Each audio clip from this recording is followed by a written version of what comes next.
O programa Grandes Temas está de volta e hoje debatemos o ativismo judicial. Temos mais um fragmento do depoimento especial concedido ao Grandes Temas pelo professor da Faculdade de Direito da UNB, o Dr. Juliano Zaiden. Nesse vídeo ele fala sobre o Supremo Tribunal Federal.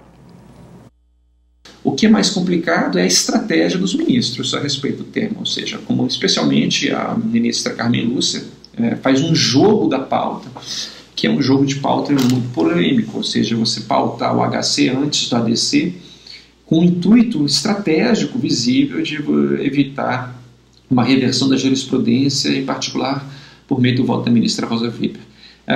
Lógico que isso é um contexto difícil, às vezes, de entender, mas a estratégia ficou muito transparente do Supremo Tribunal Federal. Aliás, o Supremo Tribunal Federal, nos últimos anos, ele trabalha com individualismos crescentes, ou seja, o Supremo Tribunal Federal não é uma corte, são 11 ministros. Então, o Supremo Tribunal Federal é uma corte altamente disfuncional, e essas individualidades, os idiosincrasias dos ministros, elas somente transparecem essa incapacidade da Corte Constitucional, do Supremo Tribunal Federal, se apresentar como Corte Constitucional. O Supremo Tribunal Federal jamais é uma Corte Constitucional, era um grupo de ministros poderosíssimos, e cujas decisões, inclusive individuais, têm um papel enorme.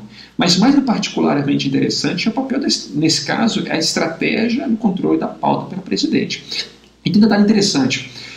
Quanto mais democrático e quanto mais, vamos dizer, as constituições brasileiras foram se tornando democráticas, mas especialmente na Constituição de 88, maior o controle da pauta pelo presidente do Supremo. Ou seja, em alguns momentos anteriores, até autoritários, o presidente do Supremo não tinha esse poder, tamanho do controle da pauta como tem a Carmen Lúcia. Então, quer dizer, numa situação de democracia como a nossa, nós temos um controle estratégico do presidente da pauta como raramente a gente teve, talvez no passado, o Supremo Tribunal Federal. Ou seja, é uma contradição. Ou seja, torna-se mais democrático o país, torna-se mais autoritário a controle da pauta.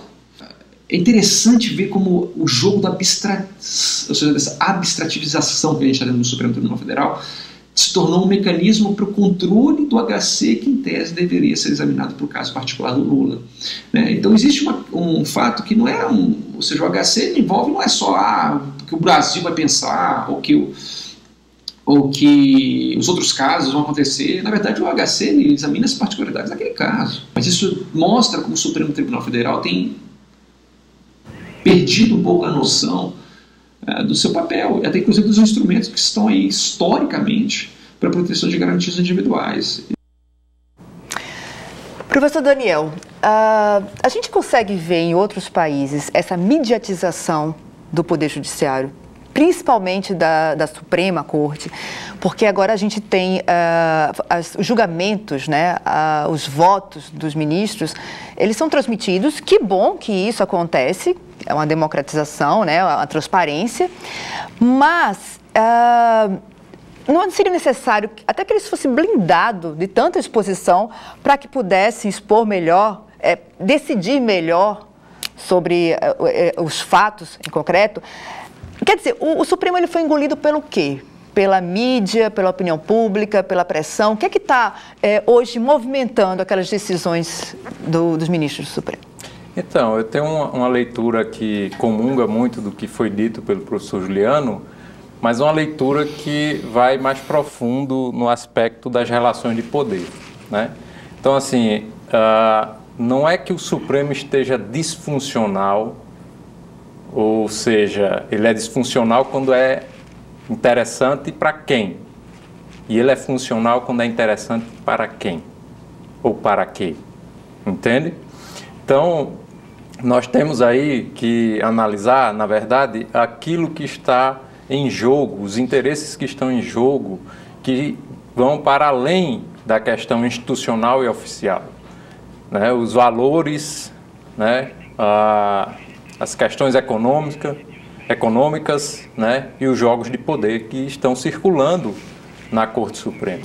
Então, quando se trata de um caso que não há uma repercussão, né, do ponto de vista midiático, do ponto de vista dos interesses econômicos envolvidos, é uma decisão monocrática do ministro, porque simplesmente nos estudos deles, eles já constataram que de 100 recursos, apenas 30 pessoas vão entrar com um mecanismo, um instrumento para rever aquela decisão do ministro monocrática e levar para o colegiado, entende?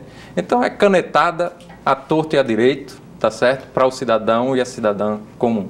Quando se trata de processos envolvendo interesses econômicos vultosos, nós não percebemos essa dimensão midiática toda. Pelo contrário, enquanto a gente está observando o caso do presidente Lula, decisões sobre questões tributárias, né, de isenção fiscal, de beneficiamento de empresas estão sendo tomadas A e B, estão sendo tomadas. Sem tanta divulgação. Né, e ninguém toma conhecimento disso. Então, para mim, né, é muito claro que o Supremo Tribunal Federal ele tem um papel, sim, né, e uma função, sim, dentro do jogo de poder, das relações materiais mesmo, envolvida de quem manda mesmo. E geralmente é como no popular, né? Manda quem paga. Bom, mas veja bem, em comparação com as outras cortes, né, se a gente for observar alguns casos, pelo menos Estados Unidos e Alemanha, que eu já estudei um pouco, já vi alguma coisa, há sim uma divulgação muito forte, né? Há um acompanhamento muito forte da imprensa acerca dos julgamentos das Cortes Supremas, tá certo? E, para além disso, há uma mobilização da sociedade, um acompanhamento. Então, o que vem ocorrendo agora no caso do presidente Lula, que envolve uma mobilização, e outros casos, como na questão indígena, na questão quilombola, em que as pessoas envolvidas se deslocaram até Brasília e fizeram, né, aquela vigília, a ocupação ali da Praça do Poder, né? Isso ocorre nas outras cortes. É normal do mecanismo, né, de pressão popular para que as decisões saiam de acordo com o que manda o figurino, o que manda a nossa Constituição. Então, isso é natural, normal do jogo democrático, né, do jogo de poder, e a sociedade, portanto, tomar conhecimento e ficar a par disso. Outra coisa que você coloca na sua observação e no seu questionamento é de que maneira há uma influência da opinião pública ou da mídia, né, que não são a mesma coisa, não é verdade? Não mesmo. De forma alguma. Né? Então, uma influência do poderio midiático sobre as decisões do Supremo Tribunal Federal. Você vai encontrar ministros, né, que fizeram falas outrora, né, no sentido de que eram refratários completamente à influência midiática, né, e que diziam, por exemplo, frases lapidares, né, horrorosas, mas lapidares, do tipo: leio os jornais, mas os deixo em casa quando sento aqui na cadeira de ministro. Como quem diz, não me interessa o que os jornais estão veiculando. Uma grande mentira, né? A começar porque qualquer processo, desde que não sejam aqueles processos que envolvam questões, né, sigilosas de fato, né, como a questão do estupro, a questão, né, que envolve a exposição da pessoa num nível tal que não o critério da publicidade, né, ou seja, o processo público não é salutar para a sociedade, mas o processo ele é público, todo mundo deve tomar conhecimento. E aí a ferramenta da exposição, né, dos julgamentos, né, dos votos, me parece que é algo muito importante para que todo mundo na sociedade brasileira passe cada vez mais a se interessar pelo que acontece, pelo que ocorre no judiciário, as decisões que lá são tomadas. Então é importantíssimo. E para finalizar, apenas dizer que dentro desse jogo, né, é uma grande mentira dizer que eles não sofrem influência, né, seja da imprensa, seja mesmo da opinião pública, né, que é mais difusa, também, né? E da política e de outros segmentos e setores da sociedade. Tudo isso está em jogo dentro da complexidade que é cada decisão judicial, seja em primeira instância, né, mesmo naqueles processos de menor repercussão, né, de pessoas comuns, digamos assim, até os processos na Suprema Corte. Nós temos uma pergunta de uma telespectadora, Carla Almeida, do bairro do Alecrim. Ela diz que, por mais que seja leiga no tema, os acontecimentos políticos do país passam a sensação de que há certa ânsia de segmentos do judiciário em cumprir o desejo de justiça da população e do espetáculo criado pela grande mídia. Gostaria de saber se mídia e sociedade possuem papéis relevantes na intensificação do ativismo judicial. Rayane, pode responder para Carla? Olha, Carla, a sua pergunta, eu acho que ela conseguiu sintetizar boa parte do debate que a gente está fazendo aqui, especialmente as contribuições do professor Daniel. Não só acho, como existe uma relação de causa e consequência. Se nós analisarmos o que é a mídia no Brasil, né, especialmente a grande mídia comercial, que não é o exemplo da casa onde nós estamos hoje, né, o compromisso com o debate democrático, né, o compromisso com, de fato, o papel informativo, cultural, que está lá escrito na Constituição, passa bem longe, porque nós estamos falando de grandes empresas, né, e de grandes empresas que operam pela lógica do lucro. Então, Carla, é muito importante isso que você coloca, porque se a gente for pegar um exemplo, essa última a transmissão do julgamento do presidente Lula, ainda na turma, né, do TRF4, do TRF4, ele demonstra isso. Então, há uma comoção social para que se assistam os ministros votarem, né? O julgamento, de fato, do habeas corpus do STF chegou próximo do clima construído pela mídia de um jogo da Copa do Mundo. Então, só faltavam os promotores de eventos chamarem as pessoas para os bares para assistir os votos e comemorar cada voto como se fosse um gol, né? Então, esse é o problema. Nós temos uma mídia extremamente concentrada na mão de grandes empresas, que, por sua vez, têm interesses políticos diretos na manutenção desse controle, porque nós sabemos que a mídia, né, a radiodifusão, enfim, a audiodifusão, são concessões públicas. Então, há uma necessidade dessas corporações se afirmarem. E para que se afirmem, reproduzem a lógica de um discurso da sua parte, né?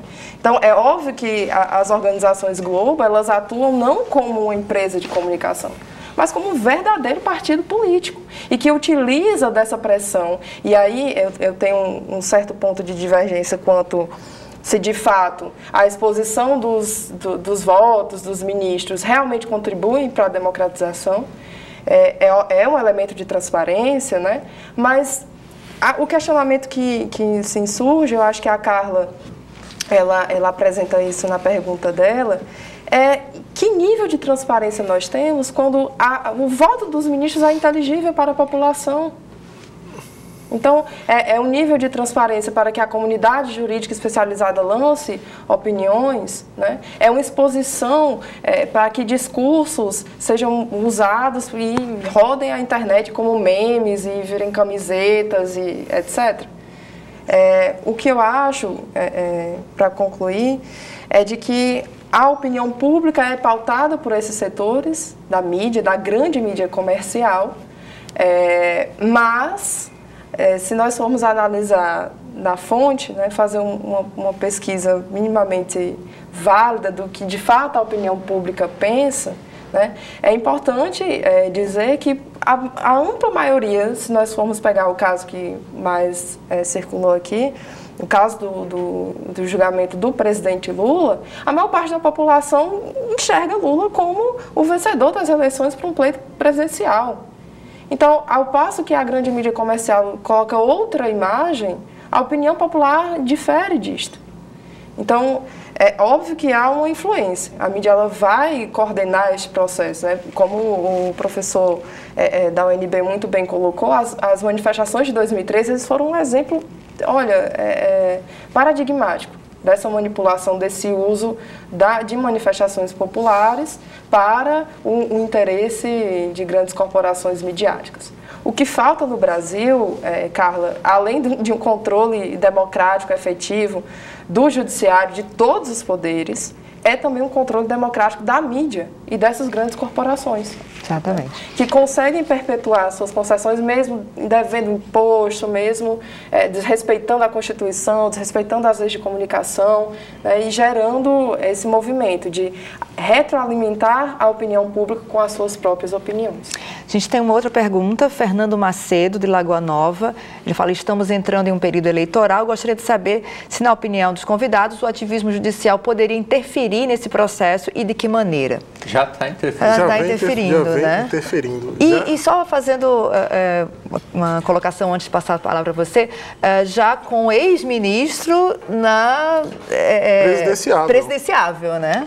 Não, o processo... Ex-ministro do STF. Exatamente, Maralice. O processo eleitoral, ele vem sendo definido desde algum tempo, mas se nós formos ter como marco disso a Lava Jato, a começar por vazamentos seletivos, a começar por critérios extremamente subjetivos, em prisões preventivas, que de preventivas não tem nada, a começar também pela forma com que a eleição de determinado inimigo e a atuação no sentido de eliminar esse inimigo por meio de um verniz de legalidade que não se sustenta. Quando, por exemplo, o juiz Sérgio Moro, ele recebe o ofício do TRF e decreta a prisão 20 minutos depois, por exemplo, dentro de recordes que assustaram, inclusive, ministros do Supremo, que se colocaram no sentido que nunca viram aquilo na vida. Então, nós vemos... É tão bom que essa celeridade fosse para todos os casos. Pois é, né? Pois é. E a gente sabe que não é. Do ponto de vista estatístico, a gente sabe que não é, muito pelo contrário. E nós vemos determinadas figuras, né, da direita, que também são alvos desse processo, que estão aí, né, livres, leves e soltos. E tem isso. Nós vemos...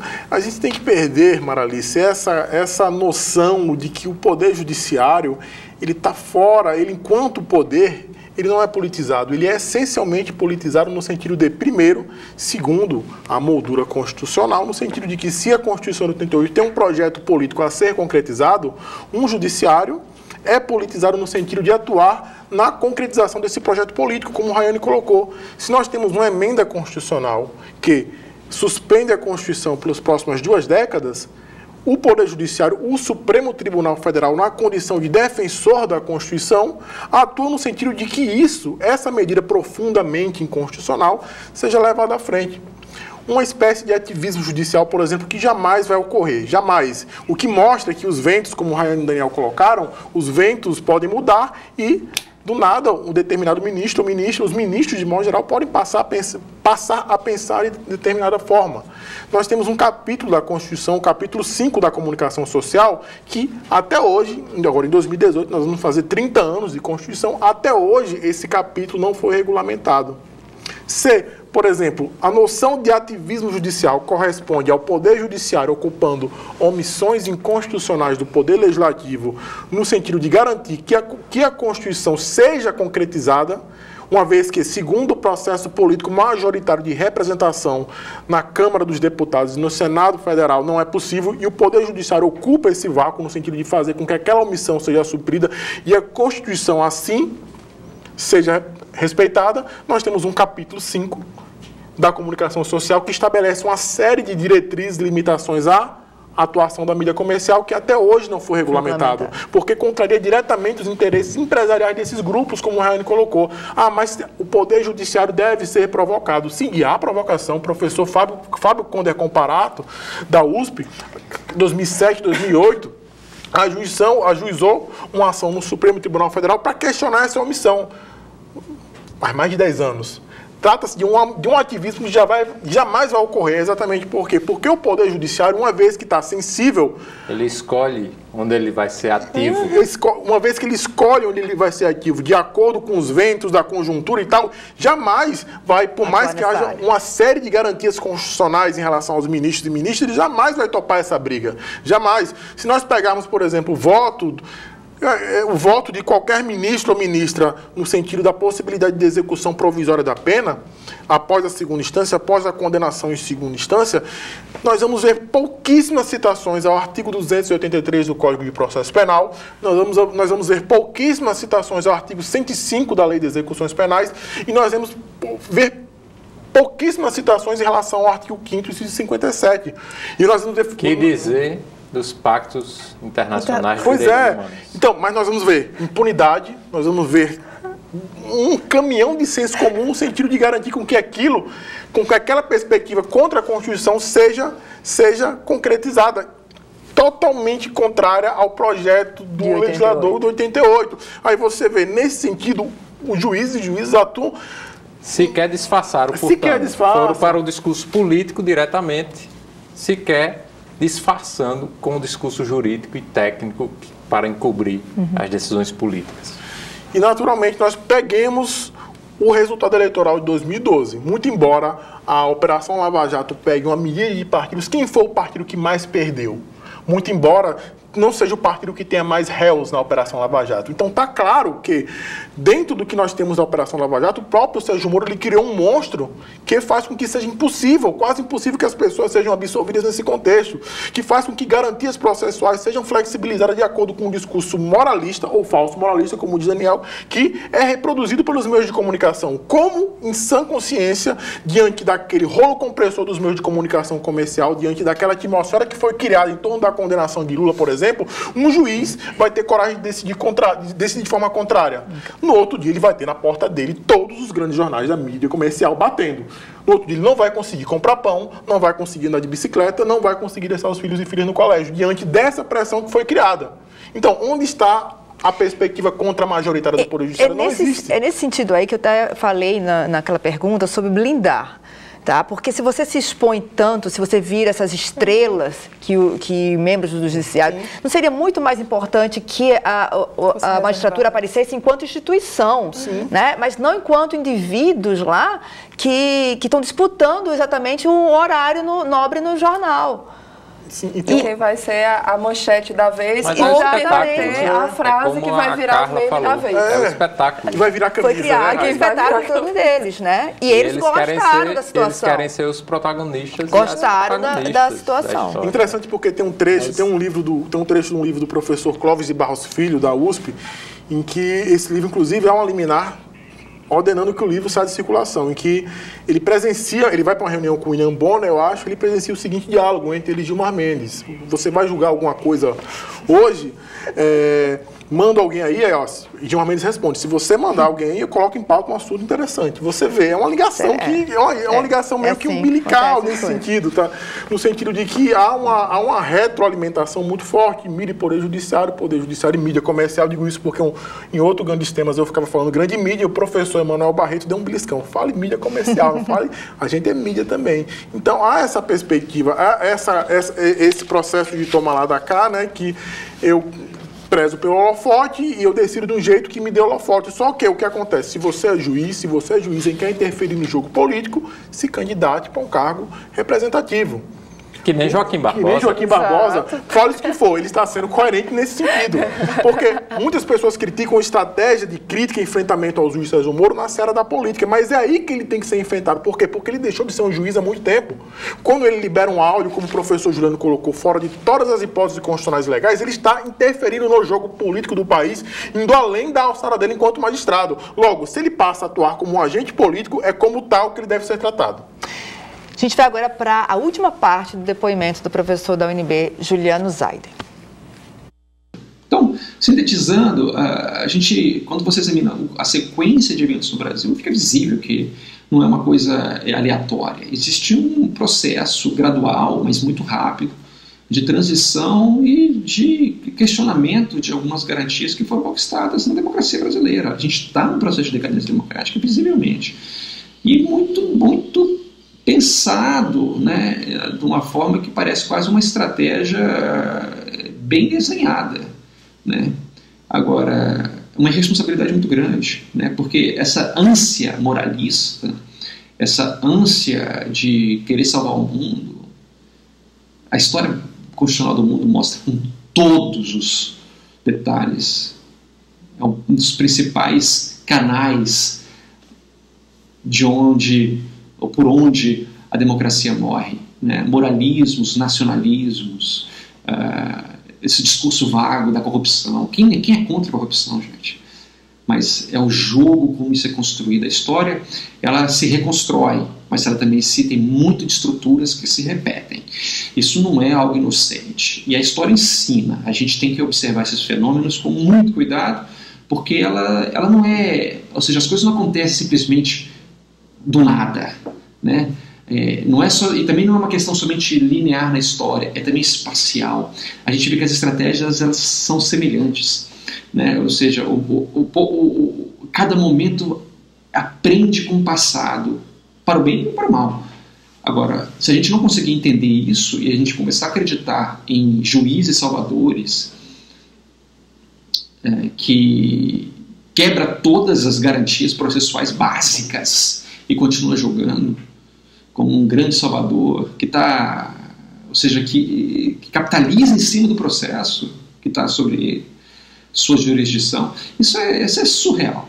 Isso é algo que demonstra muitas vezes que talvez essa geração pós-constitucional, que é a minha geração, vamos dizer assim, que a gente cresceu já estudando um constitucionalismo que se quer fazer melhor, né, uma democracia que quer ser conquistada, o que a gente constata com todas as letras é que nós não temos talvez uma democracia como a gente pensa, e as fragilidades estruturais, essa polarização que estava domada, né, cuja conciliação agora perdeu-se por completo, antagonismos visíveis, isso tudo são sinalizações perigosas de que a nossa democracia está em risco.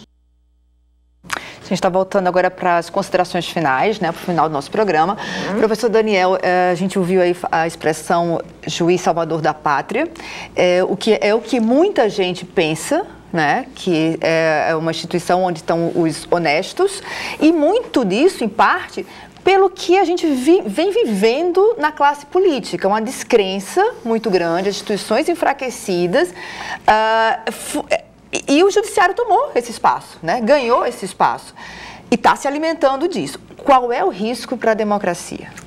Eu diria que, na verdade, essa descrença na política, essa descrença nos partidos, isso tudo foi construído de caso pensado, né? Isso não é algo que simplesmente emerge na sociedade, né? Isso foi construído de caso pensado porque é um dos pilares para o golpe de Estado que foi praticado no Brasil, certo?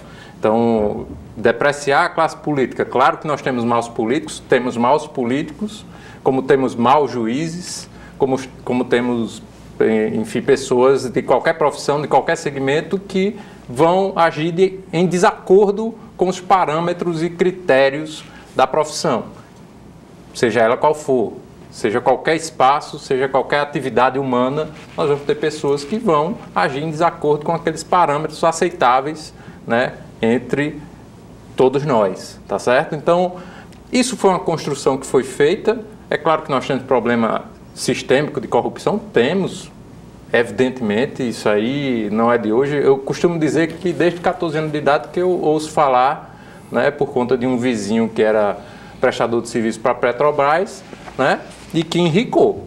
Então, desde 14 anos de idade que eu vejo e ouço falar de problemas de deficiência no sistema de controle, no sistema, né, de compras, contratações, licitações, essa coisa toda. Então, é uma criação, né, portanto, a gente precisa ter muito cuidado com isso e, evidentemente, que encontrou eco a partir, né, de toda a formatação na eleição de 2010, na cooptação, né, dos movimentos, não dos movimentos sociais, mas das manifestações em 2013, a partir dos partidos de direita que soltaram, né, os freios para essa direita raivosa, representada por algumas figuras deletérias aí no país, né, que não precisa, acho que não quero nem falar o nome.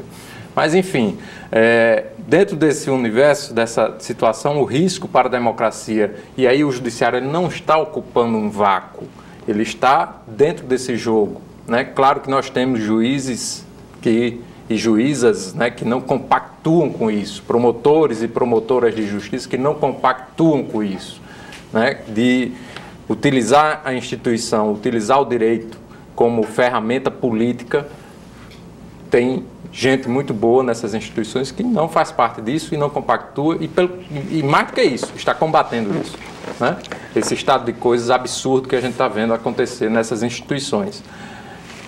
O risco, ele é gravíssimo, ele é terrível, né? Nós estamos num momento do Brasil em que essa polarização e essa situação toda nos remete, né, a possibilidades de emergência daquilo que o professor Juliano falou, né, de questões fascistas, nazistas, né, passarem a tomar o lugar, né, e a intolerância e a perversidade contra as pessoas, né, diferentes ser algo, né, corriqueiro, mais do que já é, né, mas algo escancarado. É isso que a gente vê, o discurso de ódio nas redes sociais, o discurso, né, enfim.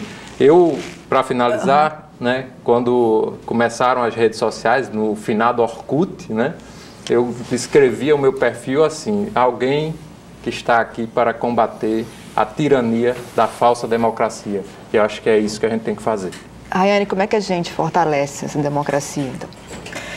Olha, Maralice, acho que essa é uma pergunta muito difícil. Teria mais um programa pela frente, mas a gente está com o tempo bem apertado. Só um programa para debater democracia, mas eu acho que para atuar uma conjuntura que a gente vive, para que a gente, de fato, tenha o resquício mais básico do que significa democracia, é necessário ter Lula livre.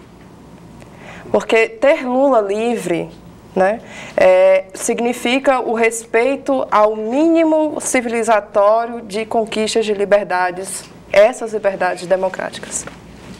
Então, defender a democracia hoje no país é defender Lula livre.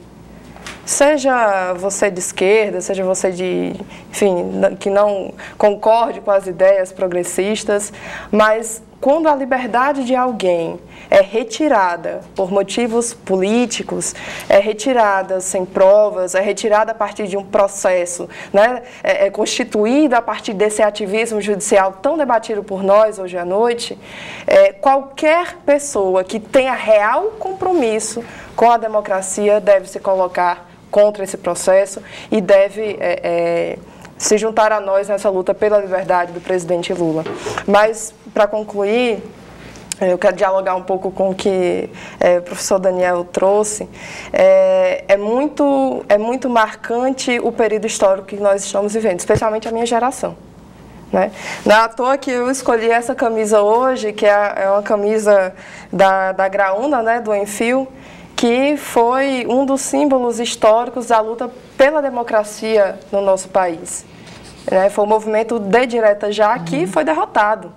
Né? Foi derrotado. E hoje a nossa geração, a minha geração, ela conhece esse processo de derrotas e de derrotas democráticas. Nós não podemos nos enganar, né? Não é porque os tanques não estão nas ruas que a nossa, que inclusive estão, né? Que inclusive estão, mas não é porque eles não estão de maneira generalizada ainda no país, não é porque hoje, né, nessa segunda noite, a gente pode estar aqui conversando sobre isso, tranquilamente, sem nenhum embaraço, que de fato as coisas não possam ganhar outros contornos. Porque é assim que foi feito na história da humanidade. Para encerrar, um dos exemplos disso é o que aconteceu, especialmente no contexto da intervenção militar, quando uma parlamentar, uma mulher negra, periférica, denuncia não só o golpe, mas a entrada dos militares, a intervenção militar no Rio de Janeiro, e é silenciada. Marielle Franco não foi, ela foi silenciada. Ela e o companheiro Anderson, que perderam suas vidas para denunciar exatamente o que vem acontecendo com a juventude pobre, periférica e negra do Rio de Janeiro. Obrigada. Gustavo, as considerações finais. Que difícil, né, depois dessas considerações de Rayane, é muito... Né? Então, há um filósofo alemão chamado Hegel, que ele falava que a história se repete. Em O 18 Brumário, de Luiz Bonaparte, escrito por Marx em 1851, ele coloca que se repete, sim, a primeira vez como tragédia, a segunda como farsa. Isso que nós estamos vendo na Operação Lava Jato, E nessa onda moralista de ativismo judicial, que acaba por flexibilizar direitos historicamente assegurados, não é nenhuma novidade. O próprio Adolf Hitler dizia que seria da ascensão do projeto nazista sem esse moralismo de comprometimento dos seus juízes, e esse comprometimento do juiz com esse projeto moralista, esse projeto nazista que teve um crescimento meteórico na década de 20 para a década de 30 na Alemanha. O que seriam dos juízes? E em relação a uma situação histórica mais recente, nós temos a Operação Mãos Limpas na Itália, em que tudo que está acontecendo hoje no Brasil aconteceu no início da década de 90 com Antônio Di Pietro e com essa onda moralista que acabou por querer cabeças, que acabou por colocar a corrupção como uma perspectiva puramente moral e particular, não como algo propriamente ligado, intrínseco e umbilicalmente ao poder econômico, e acabou que o resultado da Operação Mãos Limpas foi a ascensão do político mais corrupto da história italiana, que é recente, que é o Silvio Berlusconi. Então, nós temos exemplos históricos de como essa perspectiva de ativismo judicial comprometida com um projeto conservador de flexibilização de direitos e garantias é nociva à democracia a médio e longo prazo. O próprio projeto nazista colocava direitos civis e humanos, colocava garantias processuais como obstáculo ao crescimento e à ascensão do projeto nazista. Em 1991-92, os magistrados da Manipolite, da Operação Mãos Limpas, da qual Sérgio Moro é um confesso admirador, do qual é um confesso entusiasta, com um artigo publicado na Folha de São Paulo em 2004, essa perspectiva moralista de flexibilização de direitos e garantias, naquela época, fez com que a democracia italiana não resolvesse o problema da corrupção e entrasse em debacle. Então, nós estamos vivendo algo que não é novidade. Nós temos experiências históricas que colocam esse posicionamento ativo dos juízes e juízas em se colocar a favor de um projeto moralista como algo que não resolve corrupção, flexibiliza direitos e garantias fundamentais e demole a democracia. Cabe a nós, comprometidos, como o Daniel colocou, como o Raiane perfeitamente colocou, de forma que eu fiquei realmente tocado, nos comprometermos, mostrarmos agora se nós realmente estamos comprometidos com um projeto de Constituição voltado a tudo que elenca como seus principais princípios, desde combate à desigualdade, desde promoção nos direitos humanos e todos os direitos correlacionados. É agora que a porca torce o rabo e nós vemos quem é quem nesse enfrentamento. De qual lado você está, porque não tem como você não tomar lado, não tem como você não tomar lado. Ou você se coloca contra isso, ou você está a favor, mesmo na sua perspectiva de não se colocar. O Dante Alighieri já falava, né? Há um ciclo no inferno que estão justamente reservados para aquelas pessoas que em tempos de crise não tomaram lado. Então hoje é tempo substancialmente, necessariamente, de tomar lado. Ok, meus amigos, muito obrigada aos convidados. A gente poderia ficar aqui muito mais tempo falando. Vamos voltar a falar sobre esse assunto, mas obrigada a você também que está em casa. Até a próxima.